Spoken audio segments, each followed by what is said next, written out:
వర్తమానంలో కూడా దేవుడు నాకు డాలు కీడమై ఉన్నాడని చూస్తూ వచ్చాము. और ये ढाल विषय के ऊपर हमने मेज के समय में भी बहुत सारी बातें देखा था. ఈ డాలు విషయంలో బల్ల వర్తమానంలో కూడా అనేక సంగతులు చూశాము. तो ये अंतिम संदेश में ढाल के विषय में एक उदाहरण देना चाहता था. ఈ చివరి వర్తమానంలో ఈ యొక్క డాలు విషయమై ఒక ఉదాహరణ చెప్తాను. जो संडे स्कूल की स्टोरी है. సండే స్కూల్ స్టోరీ లాగా ఉంటుంది అది. क्या है वो संडे स्कूल की स्टोरी? సండే స్కూల్ స్టోరీ ఏందో చెప్పండి. एक बहुत बड़ा व्यक्ति था और एक छोटा सा बच्चा ने उसको मार गिराया था. ఒక పెద్ద వ్యక్తి ఉన్నాడు, ఒక చిన్న బాలుడు ఆయన చంపేశాడు. दाऊद ने. దావీదు. दाऊद के पास न कोई तलवार था, न कोई ढाल था, न कोई बर्ची था, न इसी तरह से कोई आधुनिक हथियार था. దావీదు దగ్గర ఏదైనా ఆయుధాలు లేవు, డాలు లేదు, ఈటెలు కానీ ఈ ఆధునికమైన ఏదైనా ఆయుధములు కూడా లేవు. परंतु ये गोलियत के पास सब कुछ था. అయితే గొల్యాతు దగ్గర అన్నీ ఉన్నాయి. वचन में कहता उसके सिर पर तो पीतल का बहुत बड़ा टोप भी था. వాక్యంలో రాయబడినట్టుగా ఆయన తల మీద అయితే ఇత్తడి శిరస్త్రాణం ఉన్నది. और इसी तरह से उसके पैरों पे टांगों पे भी पीतल का बहुत बड़ा क्या ये भी था, कवर भी था. ఆయన ఆ విధంగా ఆయన కాళ్ళకి తర్వాత పాదములకు కూడా ఆ విధంగా ఇత్తడితో చేయబడినటువంటి और हाथ में बहुत बड़ा बर्छी भी था. తన చేతిలో ఒక పెద్ద ఆయుధం ఉన్నది. और उसके कंधों पर भी बर्छी था. ఆయన భుజములకు కూడా ఉన్నాయి. इस प्रकार पहला समूएल 17 अध्याय में बहुत सारी बातें गोलियत के बारे में लिखा है. ఈ విధంగా మొదటి సమూయేలు 17వ అధ్యాయంలో గొల్యాతు విషయమై అనేక సంగతులు రాయబడ్డాయి. और वह इजराइल की सेनाओं को इस प्रकार ललकारता था. ఈ విధంగా ఇజ్రాయెల్ సైన్యాన్ని ఈ విధంగా తోలునాడేవాడు. कि तुम्हारे पास क्या कोई नहीं है, किसी पुरुष को भेजो मेरे पास. మీ దగ్గర ఎవరు లేరా, ఎవరైనా పురుషుని నా దగ్గరికి పంపించండి, कि जो मेरे साथ इस प्रकार लड़ाई कर सके.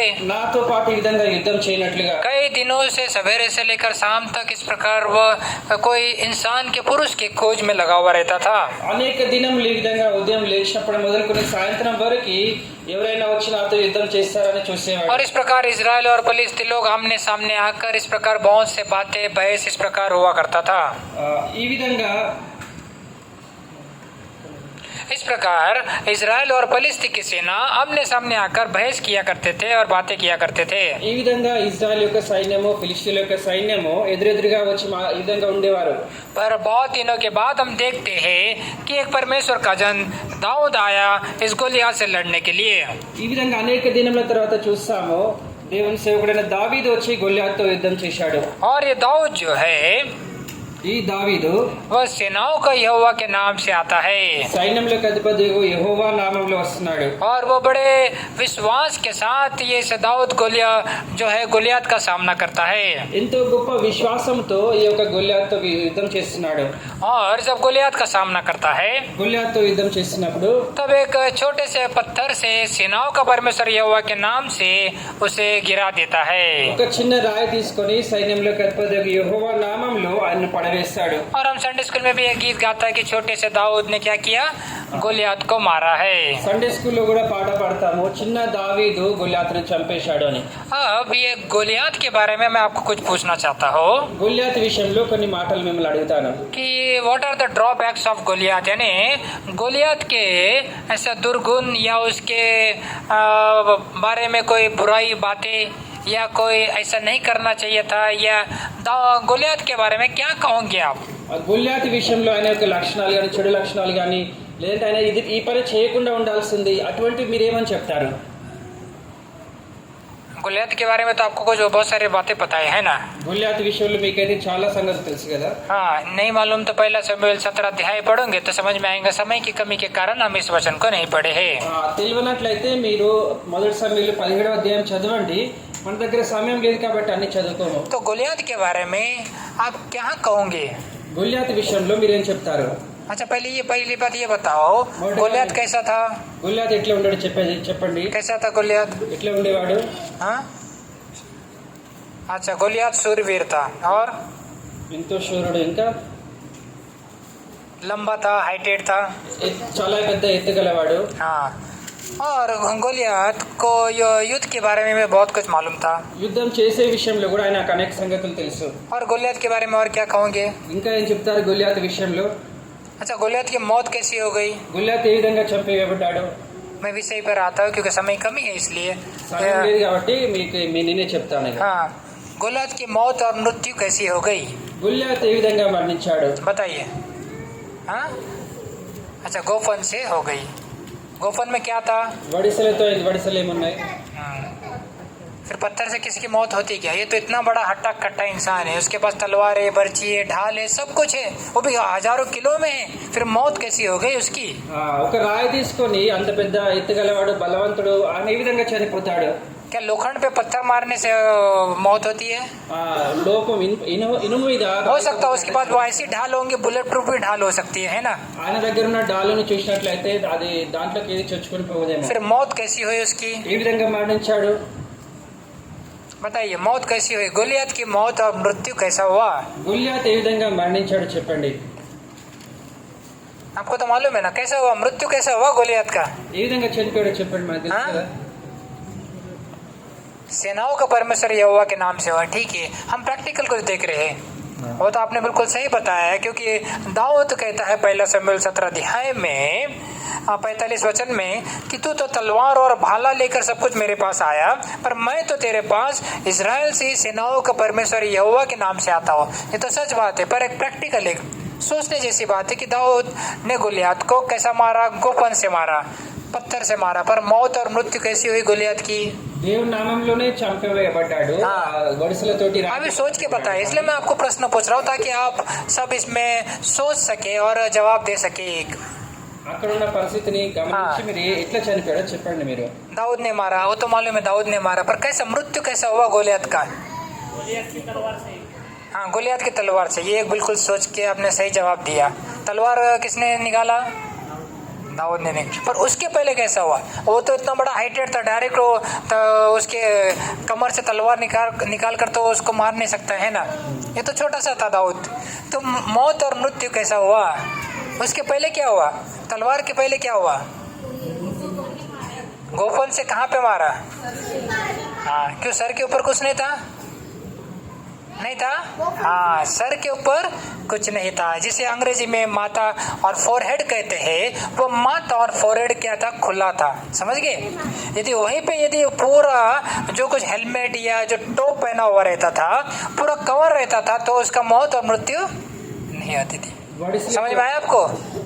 तो ये हम बताइए अब। వడిసెలతోటి ఆయన నుదుటి మీద కొట్టాడు. ఆ నుదుటి మీద ఏమి కప్పుకోలేకుండా ఉన్నాడు కాబట్టి అక్కడ తాకగానే ఆయన మరణించాడు. हाँ, ये दाऊद जो सेनाओं का परमेश्वर यहोवा के नाम से आया था, ఈ దావీదు అయితే సైన్యములకు అధిపతికి యెహోవా పేరిట వచ్చాడు. देखिए, और वो उसने जब गोफन में पत्थर डाला ఈ వడిసెల్లో రాయి పెట్టి और पत्थर से जब उसे मारा, ఈ రాయి తీసుకొని ఆయన ఆయన కొట్టినప్పుడు तो वो सीधा पत्थर कहाँ लगा? ఆ రాయి ఎక్కడ తగిలింది? माथे पे लगा। उससे क्या हो गया उसको? वो बेहोश हो के धरती पर गिर गया। దాని ద్వారా ఆయన స్పృహ తప్పి కింద పడిపోయాడు. ये सारी प्रैक्टिकल बातें हैं जो इस प्रकार ऐसा हुआ है, हम ऐसा समझ सकते हैं। ఆ విధంగా అక్కడ జరిగిన సంగతులు ఈ విధంగా మాట్లాడుకోవచ్చు. हाँ, और वो पत्थर माथे पर लगने के बाद ఈ రాయి నుదుటి మీద తగిలిన वो धरती पर गिर गया, కింద పడిపోయాడు. और धरती पर गिरने के बाद కింద పడిపోయిన తర్వాత तब जो आपने बताया था उसके कमर से तलवार निकालकर అప్పుడు మీరు చెప్పినట్లుగా ఆయన దాని దగ్గర ఆయన కత్తి తీసి सिर को धड़ से अलग कर उसे मार डाला। ఆయన తల నరికి వేసి చంపేశాడు. तो ये जो स्टोरी परमेश्वर की आत्मा ने पवित्र शास्त्र में लिखा, ये आपके और मेरे फायदे के लिए है। ఈ యొక్క కథ దేవుని పరిశుద్ధాత్మ ద్వారా పరిశుద్ధ గ్రంథంలో రాయబడింది. మీ కొరకై నా కొరకై రాయబడింది. अभी इसमें से आपको क्या समझ में आता है कि हाँ, पत्थर गोलियत के माथे पे लगा, बेहोश होके गिर गया, दाऊद ने तलवार लेके उसको मार डाला। क्या समझ में आता है? ఈ రాయి దావీదు గొల్యాతు నుదుట తాకింది, దాని ద్వారా స్పృహ తప్పి పడిపోయాడు, దావీదు ఆయనను చంపేశాడు. దీని ద్వారా మీకు ఏం అర్థం అవుతుంది? क्या समझ में आता है? आप कहेंगे वो स्टोरी से हमें क्या लेना देना? ఆ కథ ద్వారా కథను బట్టి మేమేం చూసుకోవాలని चलो आज सवेरे से ढाल ये विषय पर हम चर्चा कर रहे हैं, इसलिए दाऊद और गोलियत का एक उदाहरण के तौर से हमने ये कहानी को लिया। ఉదయం నుంచి మనము డాలు కేడెం విషయమే మాట్లాడుతున్నాం కాబట్టి దానికి ఉదాహరణకి కథ पर తీసుకున్నాం. आपका और मेरे आत्मिक जीवन में क्या लाभ और क्या फायदे और what important lessons we can learn. మీకు నాకు ఆత్మీయ జీవితంలో ఎటువంటి లాభం ఉన్నది, ఎటువంటి పాఠాలు మనం నేర్చుకుంటాము? तो एक नया विचार जो मैं जिस पे ध्यान मनन किया वो आपको बताना चाहता चाहता हूँ ఒక కొత్త తలంపు నేను ధ్యానించాను, అది మీకు చెప్పాలనుకుంటున్నాను. कि गोलियात का जो माथा अर्थात जो फोरहेड कहता है वो खुला था। గొల్లియాతు యొక్క నుదుటు అది ఆ విధంగా తెరవబడి ఉన్నది. अब ये माथा और फोरहेड के बारे में बाइबल क्या बताती है, आइए हम उस विचार को देखना चाहते हैं। నుదుటి విషయంలో బైబిల్ గ్రంథం ఏం చెప్తుందో దాన్ని చూద్దాము. निर्गमन की किताब నిర్గమకాండము, द बुक ऑफ एक्सोडस నిర్గమకాండము 28 चैप्टर, 28వ అధ్యాయము. निर्गमन की किताब उसका 28 अध्याय నిర్గమకాండము 28వ అధ్యాయము और 38 वचन 38 वचन को हम सब साथ में मिलकर पढ़ेंगे। 38వ వచనము అందరం కలిసి చదువుకుందాం. The book of Exodus 28 chapter verse 38, నిర్గమకాండము 28వ అధ్యాయము 38వ వచనము सब साथ में मिलकर पढ़ेंगे। అందరం కలిసి చదువుకుందాం. वह आरोन के माथे पर रहे, इसलिए कि इस्राएली जो कुछ पवित्र ठहराए अर्थात जितने पवित्र वस्तु भेंट में चढ़ावे उन पवित्र वस्तुओं का दोष उन्हें उठाए रहे और वह नित्य उसके माथे पर रहे, जिन्हें यहोवा उनसे प्रसन्न रहे। क्या समझ में आता है? ఏమర్థమవుతుంది ఇక్కడ మనకి? चाहे तो फिर से इस वचन को ऊंची आवाज से अपने अपनी बाइबल में पढ़ेंगे। మరొకసారి ఈ యొక్క వాక్యాన్ని బిగ్గరగా చదువుకుందాం.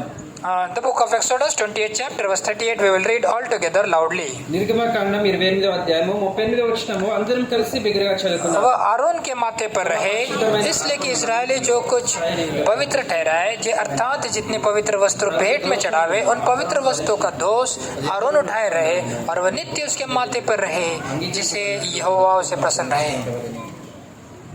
अब हमें ये समझ में आता है कि आरोन को जो याजक है वो परमेश्वर ने उसे काम दिया था।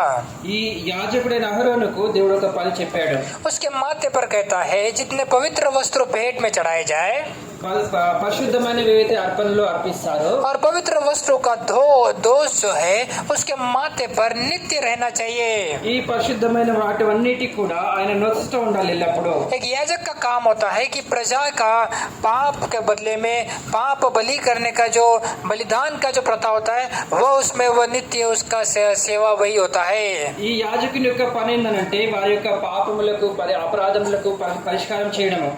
और यहाँ पे परमेश्वर ये चाहता है कि आरोन जो है वो एक परमेश्वर का दास के नाई उसके माथे पर इन सारी बातों यदि वो नियमित पालन करेगा तो यहोवा उससे प्रसन्न होगा, इस प्रकार वचन में लिखा है।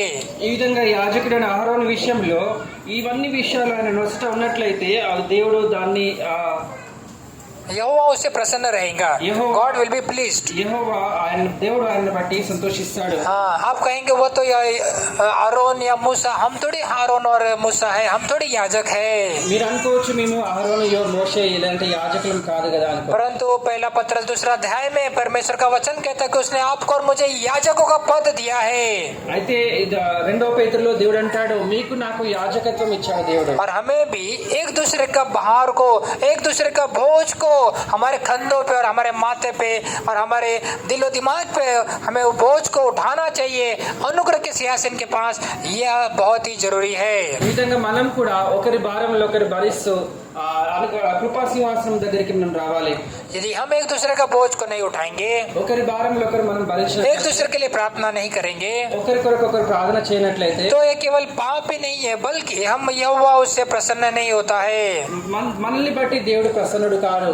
इसलिए हमें एक दूसरे का बोझ को उठाना बहुत जरूरी है। అందుచేతనే మనం ఒకరి భారములు ఒకరు భరించాలి। ताकि परमेश्वर ये चाहता है कि तुम एक दूसरे को बोझ को उठाए। ఆ విధంగా ఒకరి భారములు ఒకరు భరించాలని దేవుడు ఆశిస్తున్నాడు। हम उस वचन को नहीं पढ़ेंगे, ఆ వాక్యాన్ని మనం చదువుతాం। परंतु ये फोरहेड या माता जो है जो परमेश्वर ने याजकों को एक काम दिया था, इस प्रकार इस काम को वे उस पर तत्पर रहे, ये परमेश्वर उनसे चाहता था। అయితే ఈ నుదుటి విషయమై దేవుడు ఏదైతే యాజకులకి పని చెప్పాడో ఆ పనిలో వారు ప్రామాణికంగా ఉండాలని దేవుడు ఆశిస్తున్నాడు। और यदि ये काम में वे निसफल हो जाए तो यहोवा अप्रसन्न होता है। ఒకవేళ ఈ పనిలో వారు నిష్ఫలం అయినట్లయితే దేవుడు వారిని బట్టి और సంతోషిస్తాడు। उनको बहुत सारे काम भी दिए थे, వారికి అనేక పనులు అప్పగించాడు। परंतु उन बहुत सारे कामों में से ये भी एक प्रकार का इस प्रकार का काम था అనేకమైన పనుల్లో ఇది కూడా ఒక రకమైన పని। कि यहाँ पे वचन में लिखा है कि हारून के माथे पर रहे कि इजरायली जो कुछ पवित्र अर्थात जितनी पवित्र वस्त्र भेंट में चढ़ाए उन सब का रिकॉर्ड और उन पवित्र वस्तु का दोष हारून उठाए रहे। ఈ విధంగా ఆ సూత్రమైన నొస్ట ఉండాలి. ఆ విధంగా ఇశ్రాయేల్ వారు అర్పించే ప్రతి పరిశుద్ధమైన వాటి యొక్క దోషములు అహరోను భరించాలి. हाँ, तो यदि हम ये काम में नहीं एक दूसरे का बलि प्रार्थना नहीं करेंगे ఈ పనిలో అంటే ఒకరికొకరు మనం ప్రార్థన तो చేయనట్లయితే हमारे मनों में दिमाग में संसार और संसार के विचार, संसार की अभिलाषा और शैतान की योजना प्रवेश करेंगे। ఈ విధంగా మన హృదయంలో మన ఈ లోకపు యొక్క ఆలోచనలు తలంపులు ఆశలు కూడా మన హృదయంలో ప్రవేశిస్తాయి. इसलिए हमारा सोच विचार अर्थात हमारा थॉट लाइन्स क्या है, गुप्त में क्या विचार करते हैं, वह बहुत जरूरी है क्योंकि परमेश्वर हमारे विचार को दूर से परख लेता है। అనుచేతనే మన యొక్క తలంపులు ఆలోచనలు ఏ విధంగా ఉంటున్నాయి అనేవి ప్రాముఖ్యమైనవి. దేవుడు మన యొక్క దూరం నుంచి మన యొక్క తలంపులను గ్రహించబడి और यदि हमारे विचार यदि स्पीकर में गूंजने लगता है तो संसार के लोग या मनुष्य क्या बोलता है, ये पागल हो गया है। మన యొక్క తలంపులు స్పీకర్లో మాట్లాడినట్టుగా బయటకు వినిపించినట్లయితే ఈ లోకస్తులు ఈయన ఏదో పిచ్చివాడయ్యాడు అనుకుంటారు. और ऐसा होता है नहीं होता है। ఆ విధంగా జరుగుతుంది. जिनका मेमोरी लॉस हो जाता है या यदि कोई आप साइको डिपार्टमेंट में जाओगे, जो पागल लोग रहते हैं उनके मन में जो भी विचार आए वो मुंह से बड़बड़ करते ही रहते हैं। ఎవరికైతే జ్ఞాపక శక్తి పోతుందో లేదంటే ఎవరైతే పిచ్చివారు ఉంటారో వారు వారి నోటికి వచ్చినట్లే మాట్లాడుతూనే ఉంటారు. जिनका नर्वस सिस्टम में प्रॉब्लम हो, जिनका स्मॉल ब्रेन में प्रॉब्लम हो, जिनको ऑक्सीजन लैक ऑफ ऑक्सीजन हो, तो वो अच्छे विचार हो बुरे विचार हो गाले गलौज हो, क्या करते स्पीकर के नहीं बोलते रहते हैं। ఎవరైతే నరాల్లో సమస్య ఉన్నా కానీ మెదడులో సమస్య ఉన్నా కానీ వారు ఏం చేస్తారంటే మంచివైనా చెడ్డమైనా కానీ వారికి వచ్చిన తలంపులన్నీ కూడా మాట్లాడుతూనే ఉంటారు. क्योंकि मैं एक समय इस प्रकार मेंटल हॉस्पिटल में प्रेयर करने के लिए गया था, तो वहाँ पे हर लोगों को बिस्तर पे किसके पैर बांध दिए, किसके हाथ बांध दिए, सब कुछ बांधने के बावजूद भी वे कुछ न कुछ बड़बड़ करते ही जा रहे, कोई भी शांत नहीं रह रहा है। ఎందుకంటే ఒకసారి నేను మెంటల్ హాస్పిటల్లో ప్రార్థన చేయడానికి వెళ్ళాను. అక్కడ వెళ్తే అక్కడ ఉన్నటువంటి వారికి కాళ్ళు గాని చేతులు గాని ఏదో ఒకటి కట్టి వేశారు. అయినా కూడా వారి నోటికి వచ్చింది మాట్లాడుతూనే तो ఉన్నారు. ये मानव के सोच विचार जो है ये बहुत भयंकर होते। हमारे सोच विचार कैसे है ये हमें जांचना है మన యొక్క తలంపులు ఆలోచనలు ఏ విధంగా ఉన్నాయో మనం పరీక్షించుకోవాలి. और उसे प्रभु यीशु मसीह में सुरक्षित रखना है, వాటిలో యేసుక్రీస్తు ప్రభువారిని ఉంచుకోవాలి. क्योंकि हमारे थॉट लाइन्स ये बहुत ही एक इम्पोर्टेंट रोल करता है। మన యొక్క ఆలోచనలు ఒక ముఖ్యమైన పని చేస్తాయి. और दूसरा विचार को हम देखेंगे, రెండవ తలంపు ये माथे के ऊपर फोरहेड के ऊपर ही ఈ నుదుటి విషయంలో प्रकाशित वाक्य की किताब ప్రకటన గ్రంథము द बुक ऑफ रेवलेशन ప్రకటన గ్రంథము 13 चैप्टर 13 अध्याय 13వ వచనము 13వ అధ్యాయం प्रकाशित वाक्य की किताब 13 अध्याय ప్రకటన గ్రంథము 13వ అధ్యాయము और उसका 16 वचन को पढ़ सकते हैं। 16వ వచనం చదువుకుందాం. प्रकाशित वाक्य 13 अध्याय ప్రకటన గ్రంథము 13వ అధ్యాయము हाँ, और उसका 16 वचन को हम सब साथ में मिलकर पढ़ेंगे। 16వ వచనం అందరం కలిసి చదువుకుందాం. 16 और 17 वचन 16 17 the book of Revelation 13 chapter verse 16 and 17 ప్రకటన గ్రంథము 13వ అధ్యాయం 16 17 వచనం साथ में मिलकर पढ़ेंगे। అందరం కలిసి చదువుకుందాము. उसने छोटे बड़े धनी कंगाल स्वतंत्र दास सभी को देने हाथ था या उनके माथे पर एक एक छाप करा दी कि उसके छोड़ किसी पर छाप अर्थात उस पशु का नाम या उसका नाम का अंक हो या उसका कोई लेन देन न कर सके। వైవిక్రములు చేయుటకు మరి ఎవనికి అధికారం? क्या आपको ये बात समझ में आया? అర్థమవుతుందా ఈ యొక్క వాక్యం? यहाँ पे कहता है कि अंतिम दिनों में मनुष्य के माथे पर उस पशु का छाप और पशु का अंक रहेगा। అంత్య దినంలో మనుషుల యొక్క నుదుటి మీద ఆ మృగం యొక్క గుర్తు గాని లేదంటే దాని సంఖ్య గాని ముద్రించబడుతుంది. आप कहेंगे ये पशु ये क्या है, कुछ समझ में नहीं आ रहा, सब सिर के ऊपर से जा रहा है। ఆ మృగము ఇవన్నీ ఏందో మాకు అర్థమయ్యట్లేదు మాకైతే అనొచ్చు మీరు. जैसे आपके पास मोबाइल होता है, मोबाइल में बिना सिम कार्ड के आप किसी से बात कर सकते हो? మీ దగ్గర మొబైల్ ఉంది కదా, సిమ్ కార్డ్ లేకుండా ఎవరితో మాట్లాడతారా? नहीं, है ना। सिम कार्ड जो है वो एक मोबाइल टावर से कनेक्टिविटी बनाता है और आपका कम्युनिकेशन या बातचीत होती है। ఆ సిమ్ कार्ड ఏం చేస్తుందంటే మొబైల్ టవర్ తోటి కనెక్ట్ అయ్యి మీరు మాట్లాడడానికి. फिर उससे थोड़ा एडवांस टेक्नोलॉजी अभी आया है। अब मार्केट में हम देखते हैं कि एटीएम कार्ड के थ्रू एटीएम मशीन से विड्रॉ कर सकते हैं, पर अभी तो क्यूआर कोड से भी मशीन से विड्रॉ कर सकते हैं। మన దగ్గర ఏటీఎం కార్డులు కూడా ఉంటాయి కదా, ఏటీఎం కార్డు ద్వారా మనం పైసలు తీసుకోవచ్చు. అయితే ఇప్పుడు అది లేకుండా కూడా ఒక కోడ్ నుంచి ఉపయోగించి మనం తీసుకోవచ్చు. तो ये सारे टेक्नोलॉजी मनुष्य बनाता है ఈ విధంగా ఈ టెక్నాలజీ మొత్తము మనుషులు और अभी अंतिम दिनों में यही टेक्नोलॉजी मनुष्य ने डेवलप किया है। ఈ అంత్య దినములలో ఇదే టెక్నాలజీ ఇటువంటిదే మనుషులు కనుగొన్నారు. आपको एटीएम कार्ड की जरूरत नहीं, क्यूआर कोड की जरूरत नहीं, जीपे, फोन पे और मोबाइल सिस्टम की कोई आवश्यकता नहीं है। మీకు ఏటీఎం కార్డ్ గానీ క్యూఆర్ కోడ్ గానీ ఎటువంటివి ఏం అవసరం ఉండవు. जैसे कुछ कुछ बड़े बड़े 5 स्टार होटल में एक छोटा सा एटीएम जैसा कार्ड देते, वही कार्ड को आप लिफ्ट में लगाओगे, लिफ्ट खुल जाता, वही कार्ड को दरवाजे पे लगाओगे, दरवाजा भी खुल जाता है। పెద్ద పెద్ద హోటల్లో మీకు ఒక చిన్న కార్డు ఇస్తారు, అదే కార్డును ఉపయోగించుకొని లిఫ్ట్ గానీ తలుపులు గానీ అవన్నీ తెరుచుకుంటాయి. वो चाबी नहीं देते आपको, వారు మీకు తాళం చెవులు ఇవ్వరు, या कोई इलेक्ट्रॉनिक रिमोट नहीं देते, ఏదైనా రిమోట్ ఇవ్వరు. మీకు एटीएम कार्ड के जैसे एक छोटा सा कार्ड देते, जैसे लिफ्ट का दरवाजा खुल सकता है, आपका होटल का रूम का दरवाजा भी खुल जाता है। ఒక ఏటీఎం కార్డు వాళ్ళే చిన్న కార్డు ఇస్తారు, దాని ద్వారా లిఫ్ట్ గానీ మీ యొక్క రూమ్ తలుపులు గానీ తెరుచుకుంటాయి. उसको RFID कार्ड बोलते हैं, अर्थात रेडियो फ्रिक्वेंसी कार्ड बोलते हैं। ఆర్ఎఫ్ఐడి అంటే రేడియో ఫ్రీక్వెన్సీ కార్డ్ అంటారు. वैसे इलेक्ट्रॉनिक के एक RFID चिप जिसका नाम 666 है, अर्थात एंटी क्राइस्ट का या पशु का छाप है। इस प्रकार अंतिम दिनों में ये आने वाला है, पवित्र शास्त्र बताता है। అటువంటి కార్డు వలె ఒకటి చిప్ ఒకటి 66 అనే నెంబర్ RFID, ఆర్ఎఫ్ఐడి కార్డు ఇస్తారు మీకు. हाँ, और ये यदि ये आपके पास है అది మీ దగ్గర ఉన్నట్లయితే तो वचन में क्या लिखा है? 17 वचन में क्या पढ़े हमने? 17 వచనంలో ఏం చదువుకున్నాం మనము? यदि जिस किसी के पास ये पशु का छाप होगा तो ही वो लेन देन कर सकेगा, वरना लेन देन या आपको मार्केट में से न चॉकलेट मिलेगा, न कोई शक्कर मिलेगा, न कोई चाय पत्ती मिलेगा, कुछ भी नहीं मिलेगा। ఎవరి దగ్గర అయితే ఆ మృగం యొక్క ముద్ర కానీ లేదంటే ఆ సంఖ్య కానీ ఉంటుందో వారు మాత్రమే అమ్మడము కొనుక్కోవడం కానీ చేస్తారు, మిగతా వారు ఎవరు చేయలేకుండా ఉంటారు. और ये इतना भयानक है, आप कहेंगे हम क्या भूखे मर जाएंगे? हमें आप इस प्रकार सोचेंगे, ये तो बहुत जरूरी है, इस प्रकार भी सोचते हैं।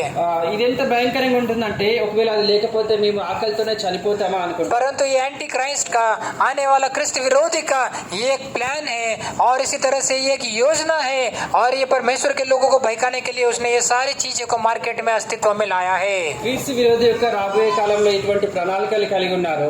ఈ విధంగా ఈ మార్కెట్ లోకి ఇవన్నీ తీసుకొచ్చేవాడుగా ఉంటారు. हमारा विषय जो था, गोलियत का माथा खुला था, फोरहेड खुला था। अंतिम दिनों में इस प्रकार जो एंटी क्राइस्ट है, ये उनके माथे पर एंटी क्राइस्ट अपना सिक्का मारने वाला है और उसका छाप मारने वाला है, और उनके माथे पर और राइट हैंड पे कहता है ये चीप को, इलेक्ट्रॉनिक चीप को, 666 का चीप को लगाने वाले हैं। మనము ఆ డాలి విషయం చూస్తున్నాము. గొల్లియాతు యొక్క నుదురు తెరవబడినది కాబట్టి ఆ విధంగానే చనిపోయాడు. అదే విధంగా అంత్య దినముల్లో ఈ క్రీస్తు విరోధి మన యొక్క నొస్ట మీద గానీ కుడి చేతి మీద గానీ ఆయన యొక్క సంఖ్యను విధంగా ముద్రిస్తాడు. और बाइबल ये भी बताते जिसे जो कोई इस प्रकार का ये एंटी क्राइस्ट का क्रिस्त विरोधी का ये इलेक्ट्रॉनिक RFID चिप अर्थात 666 का जो छाप लेगा, वो सनातन मृत्यु अर्थात नरक में डाल दिया जाएगा। ఈ విధంగా వాక్యం సెలవిస్తుందంటే ఎవరైతే ఆ సంఖ్యని కలిగి ఉంటారో వారు నిత్యమైన నరకంలోనికి వెళ్ళిపోతారు. और बहुत ही भयानक बुरे दिन आने वाले हैं। ఎంతో భయంకరమైన చెడు దినములు రానుంటున్నాయి. तो इसलिए हमें इन सारी बातों से चेतावनी प्राप्त होकर अपने आप को विश्वासी लोग स्वर्गीय दुल्हा को मिलने के लिए तैयार होना है। వీటన్నిటిని బట్టి మనం హెచ్చరికలు పొందుకొని ఆ పరలోకంలో యేసు ప్రభుని కలవడానికి మనం సిద్ధపడాలి. क्योंकि आप तैयार नहीं रहोगे, जागरूक नहीं रहोगे, पवित्र जीवन नहीं बताओगे, और उस प्रभु यीशु मसीह का मृत्यु को हर दिन याद नहीं करोगे, और संसार के पाप अभिलाषा में जीवन बिताओगे, तो ये हम छूट जाएंगे। మీరు సిద్ధపడినట్లయితే ఆ యొక్క యేసు ప్రభు యొక్క మరణాన్ని ప్రతిరోజు జ్ఞాపకం చేసుకున్నట్లయితే మనం విడిచిపెట్టబడతాం. और पहले पुनरुत्थान के भागीदार भी नहीं बनेंगे, మొదటి పునరుత్థానంలో పాలు పొందుకోము. और जो स्वर्गीय दुल्हा से जो मध्य आकाश में भेंट होने वाला वह भी नहीं होगा। పరలోకం పెళ్లి కుమారుని మధ్యాకాశంలో ఏదైతే దర్శించుకుంటామో అది కూడా కలగదు. और स्वर्ग में जो मेमने का विवाह, जो बहुत बड़ा विवाह होने वाला है, वो विवाह को भी हम वंचित हो जाएंगे और अनुपस्थित रह जाएंगे। పరలోకంలో ఆ గొర్రెపిల్ల వివాహం గొప్పగా జరగనంటుంది, దాని నుంచి కూడా మనం దూరం అయిపోతాం. यदि मैं पूछूंगा कितने लोग मेमने के विवाह में उपस्थित होना चाहते हैं, तो आप सभी के हाथ ऊपर रहेंगे। ఒకవేళ నేను ఎంతమంది గొర్రెపిల్ల వివాహంలో పాల్గొనాలనుకుంటున్నారని అడిగితే వీరందరూ చేతుతారు. पर क्या आप मेमने का विवाह के लिए दिन प्रतिदिन अपने आप को एक तैयार दुल्हन के नए तैयार करते जा रहे हो? అయితే మీరు దాని కొరకై ప్రతి దినము ఒక వధువు వల్ల మీరు సిద్ధపడుతున్నారా? क्या उस मूर्ख कुंवारे की नाई अभी भी ऊँघने की अवस्था में हो और आत्मिक रीति से गहरी नींद में चले गए हो? ఆ బుద్ధి లేని కన్యకల వల్ల ఇప్పుడు కూడా మీరు నిద్రావస్థలోనే ఉంటున్నారా? इसलिए अपने आप को ये हमें इन सारे वचनों से चेतावनी प्राप्त करते हुए अपने आप को तैयार रहना है, वरना छूट जाओगे। और यदि ये जो एंटी क्राइस्ट का जो 666 का जो चीप है वो यदि माथे पर लग गया तो बहुत ही बुरे हाल हो जाएंगे। ఈ విధంగా ఈ యొక్క వాక్యములన్నిటి చేత హెచ్చరికలు పొందుకొని మనల్ని మనం సిద్ధపరచుకోవాలి. లేనట్లయితే విడిచిపెట్టబడతాము. ఆ క్రీస్తు విరోధి యొక్క గుర్తు మన నొష్ట వేయబడుతుంది, మనం నిత్య నరకంలోకి और వెళ్ళిపోతాం. छूट गए विश्वासी लोगों को भी ये बड़ी एक गंभीर की बात है कि हमें किसी भी तरह से जान में चले जाए तो भी ये चीप को नहीं लेना है, न उस पशु का चांप को लेना है। విడిచిపెట్టబడిన విశ్వాసులకి అంటే మనకి హెచ్చరిక ఏంటంటే మన ప్రాణం పోయినా కానీ ఆ గుర్తుని మనం వేసుకోకూడదు. क्योंकि गोलियत का माथा खुला था और ढाल, इसी विषय पे हम चर्चा करते आए थे। గొల్యాతు నొదుటు తెరవబడినది, దాని మీదనే మనం మాట్లాడుకుంటున్నాం. अब और एक उदाहरण प्रकाशित वाक्य में इस माथा या फोरहेड के ऊपर बताता है। ఇంకొక ఉదాహరణ ఈ యొక్క నుదుటి విషయంలో ప్రకటన గ్రంథంలో రాయబడింది. The book of Revelation 14 chapter verse 1, प्रकाशित वाक्य 14 अध्याय और उसका पहला वचन। ప్రకటన గ్రంథము 14వ అధ్యాయం 1వ వచనము. इसी वचन को भी हम सब साथ में मिलकर पढ़ेंगे। ఈ వాక్యాన్ని కూడా అందరం కలిసి చదువుకుందాం. प्रकाशित वाक्य की किताब उसका 14 अध्याय और उसका पहला वचन। ప్రకటన గ్రంథము 14వ అధ్యాయము पहला वचन। మొదటి వచనము. फिर मैंने दृष्टि किया और देखो वह मेमना सिहोन पहाड़ पर खड़ा है, उसके साथ 1,44,000 जन है जिनके माथे पर उसका और उसके पिता का नाम लिखा हुआ है। थोड़ी देर पहले हमने देखा कि वो एंटी क्राइस्ट के राज्य पे उनके माथे पर किसका नाम है? वो क्रिस्ट विरोधी का नाम है और वो इलेक्ट्रॉनिक RFID चीप है। కొంత ముందు ఇంతకు ముందే మనం చూశాము ఆ క్రీస్తు విరోధి యొక్క పేరు లేదంటే ఆ సంఖ్య వారి యొక్క నొసుల మీద రాయబడి ఉన్నది. और यहाँ पे 1,44,000 के जन पे किसका नाम लिखा हुआ है? ఇక్కడ 144,000 మంది నొసుట ఎవరి పేరు రాయబడి ఉంది? कहता उनके पिता का नाम है। ఆయన తండ్రి నామం ఉన్నది. हाँ, तो ये सारी बातों को हमें ध्यान मनन करना बहुत जरूरी है। ఈ విషయాలన్నీ కూడా మనం ధ్యానించాల్సిన और అవసరం ये ఉంది. लोग क्या कर रहे थे? వీరేం చేస్తున్నారు? यहाँ पे 3 वचन में 14 अध्याय का 3 वचन में देखा है। ఈ 14వ అధ్యాయం 3వ వచనం రాయబడింది. वे सिंहासन पे बैठे, सिंहासन के सामने चारों प्राणी और 1,44,000 जन क्या कर रहे थे? नया गीत गा रहे थे। ఆ సింహాసనం మీద 4 జీవులు పెద్దలందరూ కలిసి ఏం చేస్తున్నారంటే కొత్త పాట పాడుతున్నారు. हाँ, तो ये दाऊद और गोलियत के स्टोरी से एक नया विचार जो परमेश्वर ने मुझे बताया वो आपके सामने मैंने रखा हो। ఈ దావీదు గొల్యాతు కథ నుంచి కొత్త తలంపు దేవుడు నాకు అనుగ్రహించాడు, దాన్ని మీ మీద ఉంచాను.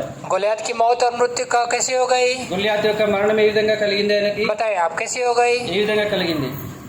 कैसे हो गई? हाँ, उसके सर पर पत्थर लगा जो दाऊद ने गोफन में से उसको मारा था। దావీదు గొడుసులతో వేసిన రాయి ఆయన యొక్క నుదుట తాకింది, దాని ద్వారా మరణించాడు. आप और मैं अच्छे सैनिक के समान हमारे सर पे क्या है? उद्धार का टोप है, हेलमेट ऑफ साल्वेशन। మీకు నాకు ఒక మంచి సైనికుని వల్లే మన తల మీద ఏముందంటే రక్షణ అనే శిరస్త్రాణం ఉన్నది. हाँ, परंतु क्या हमारे इस विचार जो है उस विचार किस प्रकार के विचार है?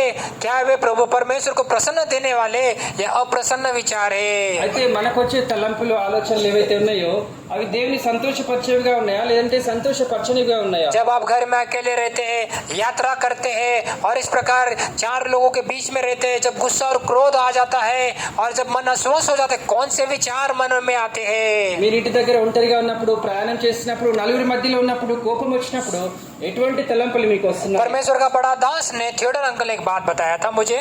దేవుని సేవకుడైన థియోడర్ అంకుల్ ఒక మాట చెప్పాడు నాకు. The first thought is not a sin। पहला विचार जो आता है वो पाप नहीं है। మొదట ఆలోచన వచ్చేది ఏంటి ఉందో అది పాపం కాదు. पर उस पहला विचार के बाद जो दूसरा विचार जो आप मन में लेते हो, फिर तीसरा बनाते हो, चौथा बनाते हो, 5वां बनाते हो, जब विचार की बड़ी थप्पी लग जाती है तब आप पाप में गिरने का एक संभावना होती है। ఆ మొదటి తలంపు తర్వాత రెండోది, మూడోది, నాలుగోది విధంగా వచ్చి ఈ విధంగా అన్ని తలంపులన్నీ ఒక దగ్గర ఉంటాయి. అది పాపంలో పడిపోయడానికి అవకాశం ఇస్తుంది. So आप अपने विचार के दुनिया में in your thoughts life how do you deal, that is more important. మీ యొక్క ఆలోచనలతో మీరు ఏ విధంగా వ్యవహరిస్తారో అదెంతో ప్రాముఖ్యమైనది. संडे स्कूल में छोटे से बच्चे ने जब शैतान आपके पास कुछ बुरे विचार को लेकर आता है, किस प्रकार जय प्राप्त करना, बहुत ही सिंपल छोटी सी प्रेयर बताया था. సండే స్కూల్ పిల్లలు సాతాను మీ దగ్గరికి చెడు తలంపులు తీసుకొని వచ్చినప్పుడు వాటి మీద ఏ విధంగా విజయాన్ని పొందుకోవాలో చిన్న ప్రార్థన ద్వారా చెప్పాడు. बाकी सब लोगों ने कुछ कुछ बड़ी बड़ी प्रार्थना बोले, చాలా మంది పెద్ద పెద్ద ప్రార్థన చెప్పారు. पर एक संडे स्कूल बच्चे ने छोटा सा प्रेयर बताया था. అయితే సండే స్కూల్ పిల్లవాడు చిన్న ప్రార్థన చెప్పాడు. क्या प्रार्थना बोला उसने? ఎటువంటి ప్రార్థన చెప్పాడు?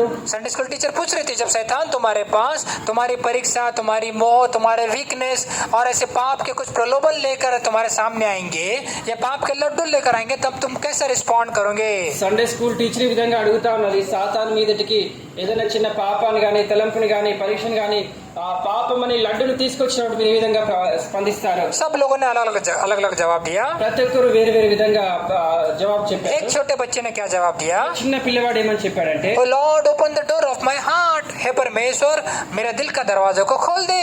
ఓ దేవా నా హృదయపు తలుపులని ద్వారంను తెరవమని చెప్తాడు. तो क्या होगा? ఏం జరుగుతుంది? जब परमेश्वर दिल का दरवाजा खोलेगा, దేవుడు హృదయ ద్వారాన్ని తెరిచినప్పుడు वो शैतान बोलेगा मैं रॉन्ग घर पे आ गया, रॉन्ग दरवाजे पे आ गया, वो जब भाग जाएगा. సాతాను అనుకుంటాడు నేను తప్పుడు ఇంటికి వచ్చానని వెళ్ళిపోతాడు. तो इस प्रकार आपके सारे विचार को परमेश्वर के उस हेडशिप और लॉर्डशिप के नीचे जब हम लेकर आते हैं, तब हम जरूर जय प्राप्त कर सकते ఈ हैं. విధంగా ప్రతి తలంపును ప్రతి విషయాన్ని కూడా ఆ ప్రభు యొక్క దేవుని యొక్క శిరసత్వం కిందకి తీసుకొచ్చినట్లయితే మనం విజయాన్ని పొందుకుంటాం. ताकि हमारे सिर में जो आने वाले विचार है, उस विचार के ऊपर भी हमारा नियंत्रण नहीं होता है, बल्कि हम अपने आप को परमेश्वर को जब समर्पण करते हैं, तो परमेश्वर जरूर हमारी सहायता करता है. ఎందుకంటే మన తలలోకి వచ్చే తలంపులు అవి వాటి మీద మన నియంత్రణ ఉండదు, కానీ దేవుడు దాని ద్వారం తెరిచినప్పుడు దాని మీద విజయాన్ని పొందుకోవచ్చు. और एक आखिरी विचार को हम देखना चाहते हैं, आखिरी विचार को देखना चाहते हैं. చివరి తలంపును మనం చూసుకుంటాము. प्रकाशित वाक्य की किताब ప్రకటన గ్రంథము 22 अध्याय 22వ అధ్యాయం और उसका 4 वचन. 4వ వచనము. The book of Revelation 22 chapter verse 4 and 5 वचन को सब साथ में मिलकर पढ़ेंगे. ప్రకటన గ్రంథం 22వ అధ్యాయము 4-5 వచనాలు అందరం కలిసి చదువుకుందాం. प्रकाशित वाक्य की किताब 22 अध्याय ప్రకటన గ్రంథం 22వ అధ్యాయము 4 और 5 वचन. 4-5 वचनाలు. वे उसका मुंह देखेंगे और उसका नाम उनके माथों पर लिखा होगा, फिर रात न होंगी और उन्हें दीपक और सूर्य के उजाले की आवश्यकता न होगी, क्योंकि परमेश्वर उनके उजाला देगा और वह युगान युग राज्य करेंगे. यहाँ पे नया आकाश और नया पृथ्वी के बारे में बताया गया है ఇక్కడ కొత్త ఆకాశము కొత్త భూమి విషయం రాయబడింది. कि वहाँ पे न श्राप होगा न पाप होगा, అక్కడ శాపం ఉండదు, పాపం ఉండదు. और न मिट्टी का शरीर मांस लव हड्डी होगा. మట్టితో కూడిన శరీరం గాని మాంసం గాని हम युगान युग तक परमेश्वर के संग संग रहेंगे యుగ యుగంలో దేవునితో పాటు ఉంటాము. और परमेश्वर का मुख को देखकर स्तुति आराधना अखंड करते रहेंगे. దేవుని ముఖ దర్శనం చేసుకొని ఆయన స్తుతి ఆరాధన చేస్తుంటాము. और उस वचन कहता उसका नाम उनके माथे पर लिखा हुआ होगा. వాక్యంలో రాయబడింది ఆయన నామము వారి నొసల యందు ఉండును. देखिए गोलियत का सिर खुला था और दाऊद ने एक गोफन में पत्थर लगाकर गोलियत को मार डाला. గొల్యాతు నొదట తెరవబడినది కాబట్టి దావీదు ఒక రాయి తీసుకొని ఆయన చంపేశాడు. पर इस जीवन की यात्रा में यदि हम हमारे सिरों को, हमारे माथे को परमेश्वर के उस हेडशिप और लॉर्डशिप के नीचे रखकर एकदम उसको जो हर एक विचार में भी हम पवित्र जीवन बिताएंगे.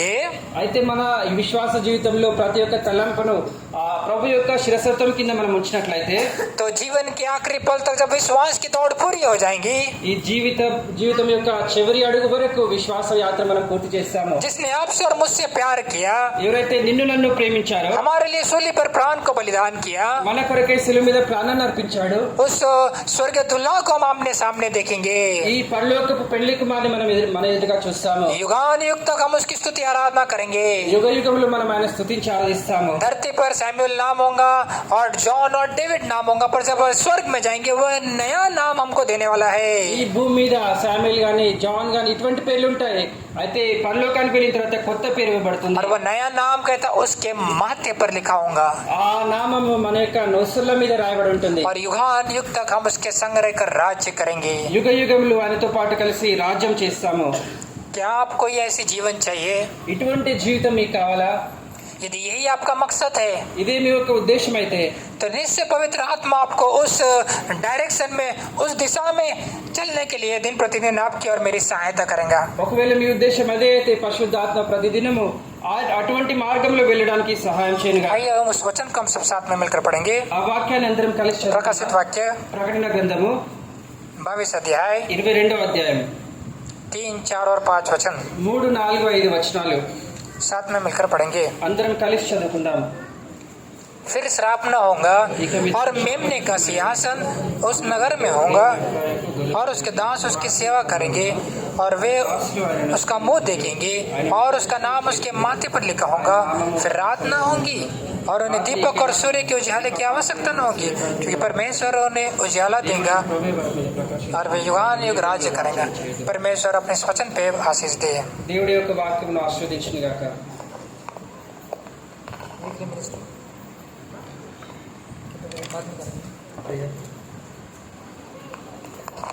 एक छोटी प्रार्थना करेंगे। हमारे जीवित सामर्थ्य प्रेमी ईश्वर के पिता, अनुग्रहकारी दयालु पिता, धन्यवाद स्तुति चढ़ाता प्रभु जी।